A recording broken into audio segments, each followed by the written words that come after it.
Mbaliriza nnyo bakyali baffe mwenna abatulaba okusinziira mu nsi ez'enjawulo amanya n'eddoboozi the one the king himself King Smith olwo nnyini ku Celeb Jazz. Please subscribe mubeere nga mutulabira ate mu nsi ez'enjawulo tulabira ku masimu gammwe. Thank you so much for watching. Tulabira ku iPads, iPhones and then computers and TV. Thank you so much for watching. I'm always with Sir Rollins omusajja w'ebisaati yaguze ekisaati ekipya kimu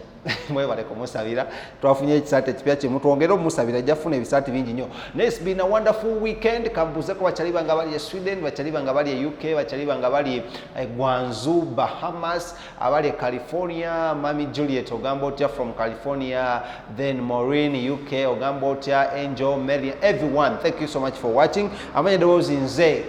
King Smith. Katugende straight nnyo mu lugambo kyali nga Gravity omutujju kutumiddeko nnyo ogamba otya bamaze okungamba muno wagenze mu knee surgery era bamaze okukolako EVV era twagala okuba nga tukola ki tukusabira muganda ngo obeere ng'oterera bulungi nnyo. Abantu ab'emitima emibi bangi naye gwe ky'obumanya lemerako omusajja akamala okugula emmotoka Lawrence ojjukira bunnya emmotoka ye ennene ate okujagula okuva wali abamuyita bata Sowana Soni bwekito Sowana we yagigula naye nga twongera omusabira okuba nga ate ensonga zino azikwasaganya bunnyo. Munnange nno amawulire mangi njagala obuuzaako Kyali wange amanyiddwa nga Henry Mwanje ne Kyali wange amanyiddwa nga Grace Kani. Abaana kati obuyimba bwe bayimba babuyita kwata weyagala nyweze okera siina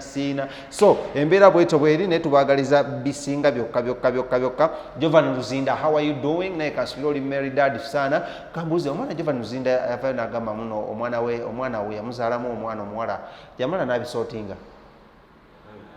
n'agamba ayagala DNA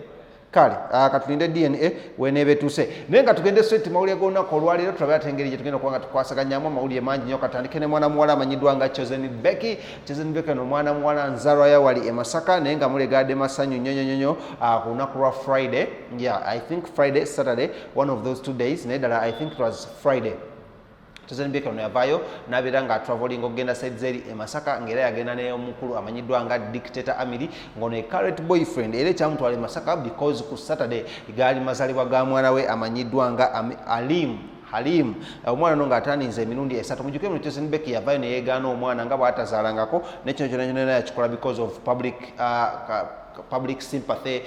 then nekuba muno abeera nga bagiyita public demand n'agamba nesizaalangako because yakola public protection eri omwana ono amanyiddwa nga Hrim era ng'omwana ono kigambibwa okuba muno yamuzaala mu mukubi w'ebifaananyi saidizi eri e Masaka bwe yali ng'akyasoma era ng'ono omukubi w'ebifaananyi yali mukubi w'ebifaananyi ku kyalo bano batereera nkwase abagamba kola kano ka pause kola bwoti obategedde abo Lawrence abo gwe yazaalamu naye nga twagala omugamba muno happy birthday omwana ono omulenzi ate nga munnange era bwe tugenda okuba nga tusinziira munne Choosen Becky kyakomyeko kokakoka bwe yatwavolinze n'agenda eri sides eri Masaka yavuddeyo n'akola photoshoot nga printingisiza t-shirt ez'enjawulo okwabadde eyiye n'ey'omwana ono amanyiddwa nga Hrim naye nga si ekayekayeka munnange post yavuddeyo okuva ewa Dictator Amiri ng'ono munnange ye current boyfriend era nga yamuzaalamu n'omwana omupya omwana gwe bayita Hava okitegedde bunyo era yavuddeyo n'apostinga n'agamba happy birthday wange baby wange Hrim kukkiriza.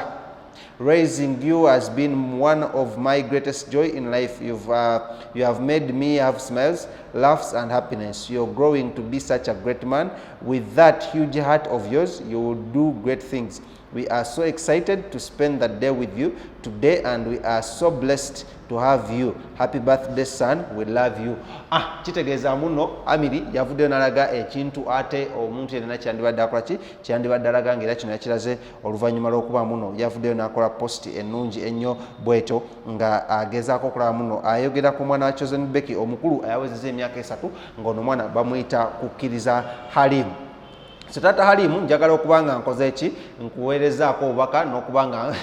nkubuuzaako kuba situjjukira emabega by the Lawrence ojjukira ku story eno waliwo tata w'omwana ono yavaayo n'agamba muno Choosen Becky amuganya okulaba omwana so post eno oba nga Dictator Amiri yagikoze kitegeeza muno badde omwana ono babeera naye okitegeera ewaka nga be bamukuza naye nga taata omutuufu atali taata muto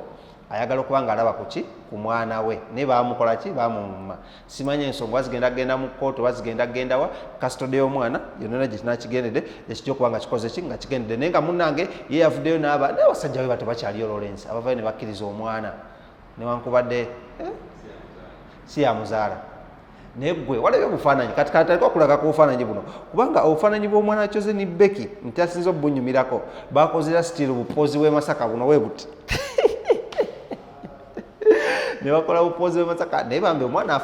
yafaanana maama we naddala amaaso n'ennyindo era oba otunidde obufaananyi nadde mutunya ku